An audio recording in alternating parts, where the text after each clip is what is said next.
तुमच्या सर्वांचे पुन्हा एकदा स्वागत आहे आमच्या यूट्यूब चॅनलमध्ये, जे आहे नवरा बायकोचं किचन। तुम्ही पाहू शकता तुमच्या समोर फक्त तुम्हाला दोन पदार्थ आज दिसत आहेत, एक आहे आंब्याचा पल्प आणि दुसरी आहे साखर। तर तुम्ही आज विचार करत असाल की ह्या दोघांपासून आम्ही नक्की आज काय बनवणार आहेत। तर आज हिने एक आगळीवेगळी अशी एक इंटरेस्टिंग रेसिपी बनवली आहे आणि ती बनवत आहे आणि नक्कीच मला वाटतं की हे बघून तुम्हाला नक्कीच आनंद वाटेल। आणि हा आंब्याचा सीझन आहे सध्या, तर आपल्याला आंब्याचा रस सोबत नवीन नवीन वेगळे पदार्थ नक्कीच ट्राय केले पाहिजेत। तर तुम्हीही ट्राय करा आणि नक्की ही रेसिपी पूर्ण पहा। आज आहे आमची रेसिपी आंबा आणि साखर सोबत बनणारी, जी माझी बायको पूर्णपणे सांगत आहे। चला तर मग मी आजकाल बाजारामध्ये गेले होते। खरं तर आंब्याचा सीझन असल्यामुळे ह्या ठिकाणी बाजारामध्ये आंबे खूप असे मस्त विकायला होते। तर मग मी विचार केला की आता आपण पण आंबे घेतले पाहिजे। तर मग मी आंबे घेतले आणि मग ठरवलं मी आता आंब्यापासून काय बनवायचं आहे। तर मी आंब्यापासून असं ठरवलं की मला आंब्याची पापडी खूप दिवस झालं खायची होती, त्यामुळे मग मी पापडी करायचं आज ठरवलं आहे। तर मी तुम्हाला आज आहे ना आंब्याची पापडी कशी बनवणार आहे ते दाखवणार आहे। तर त्यासाठी मी 3 आंबे चा पल्प काढून तो मिक्सरमध्ये बारीक करून घेतलेला आहे आणि त्यासाठी मी 1 वाटी साखर घेतलेला आहे। तर सर्वात प्रथम मी आता हा आंब्याचा पल्प टाकणार आहे। हे बघा, हा कसुवा सुटला याचा।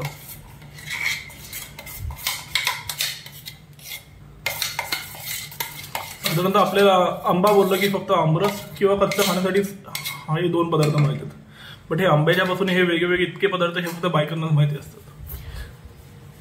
तर आता हे बघा मी कढईमध्ये हे टाकलेलं आहे। मग त्यानंतर मी त्याच्यामध्ये साखर ऍड करत आहे। तर हे आंब्याची पापडी बनवण्यासाठी आपल्याला साधारणतः हा आंब्याचा पल्प आपल्याला 15 मिनिटं चांगला शिजून घ्यायचा आहे, जोपर्यंत तो चांगला असं चिकट होत नाहीये। हाताला एकदा ट्राय करून बघायचं आपण तो शिजलाय का, जर शिजला आहे का। तर चला तर मग मी हा 15 मिनिटं चांगला शिजून घेत आहे। आपण ह्याच्यामध्ये पाण्याचा वापर अजिबात नाही करायचा आहे, पाणी जराही वापरू नका ह्याच्यामध्ये, कारण की जो आंब्याचा रस आहे जो त्यातल्या आतले जे नॅचरल पाणी आहे ते शरीरासाठी आणि साखरे जेव्हा ती पूर्णपणे विरघळेल तेव्हा त्याचा एक असा एक व्यवस्थित असा पाक बनेल, त्याच्यामुळे ही आंब्याची पापडी चांगली बनेल। सो चला आपण पुन्हा भेटूया 15 मिनिटांनी। तर तुम्ही पुढे जाऊ नका, इकडेच थांबा। चला तर बघा आपली आता आंब्याची पल्प पूर्णपणे शिजलेला आहे व्यवस्थित। तर आपण आता हे बघा किती व्यवस्थित छान हा पल्प आंब्याचा आपण शिजून घेतलेला आहे। तर मी इथे एका ठिकाणी एका ताटाला तूप लावून घेतलेलं आहे। तर आता हा मी पल्प पूर्णपणे ह्या ताटामध्ये काढणार आहे। हे बघा, आंब्याचं पल्प ह्या ताटामध्ये काढून घेत आहे, तुम्ही पाहू शकता। हे बघा खूप मस्त आणि छान शिजलेला आहे आपला आंब्याचा पल्प। हा तसं बघायला तर आंब्याचा पल्प कमी आणि मँगो हलवा जास्त वाटतो, एकदम अतिशय घट्ट असा। तर हा जेव्हा सुकेल पूर्णपणे 5 ते 6 तासानंतर आपण हा पूर्णपणे मँगोचा पल्प हा पूर्णपणे असा साईडला प्लेटला पसरवायचा। त्यानंतर हा पसरवल्यानंतर तुम्ही हा उन्हामध्ये 5 ते 6 तास ठेवू शकता, नाहीतर तुम्ही फॅनच्या हवेखाली 5 ते 6 तास ठेवला तरी चालेल। त्यानंतर आपला मँगोची पापडी रेडी होईल।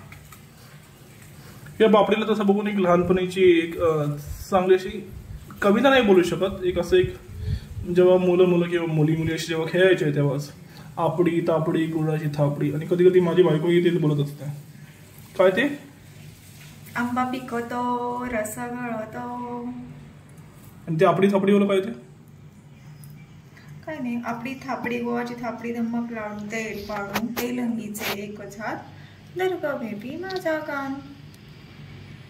परत एकदा, आपडी थापडी गोवाची थापडी धम्मक लाडू तेल पाडू तेलंगीचे एकच हात दर्गा बेबी माझा कान। मँगोचा पल्प बघा मी ताटामध्ये असं पूर्णपणे सगळीकडे एकसारखा पसरून घेतलेला आहे व्यवस्थित मध्ये। तर आता मी त्याच्यावर तुमच्या आवडीनुसार मी माझ्या आवडीला मला आवडतात म्हणून मी काजू वरून टाकत आहे। तुम्हाला जर आवडत नसतील तुम्ही काजू स्किप केले तरी चालतील। मी आपलं एक डेकोरेशन म्हणून आणि व्यवस्थित छान दिसण्यासाठी काजू हे टाकत आहे। तर आता ही माझी मँगोची पापडी व्यवस्थितपणे थापली आहे मी ताटामध्ये। तर मी ही आता 5 ते 6 तास उन्हामध्ये ठेवणार आहे. उन्हामध्ये नाही ठेवली तरी चालेल, फॅनच्या हवेखाली 5 ते 6 तास ठेवली तरी ही मँगोची पापडी व्यवस्थितपणे वाळली जाईल. चला तर आपण पुन्हा भेटू 5 ते 7 तासानंतर. तुम्ही आम्हाला कमेंट करून सांगा की कोणी कोणी लहानपणी आपडे सापडे खेळलेले आहे किंवा कोणी कोणी अजून सुद्धा मजा म्हणून ते आपडे सापडे म्हणून हे असे खेळत आहेत. लवकरच आम्हाला सांगा. आपण पुन्हा भेटू 5 ते 7 तासामध्ये. तुम्ही कुठेही जाऊ नका, बघत राहा ही बनलेली पापडी, आंब्याची पापडी. तर आपण पाहू शकता आपली आम पापडी तयार झालेली आहे.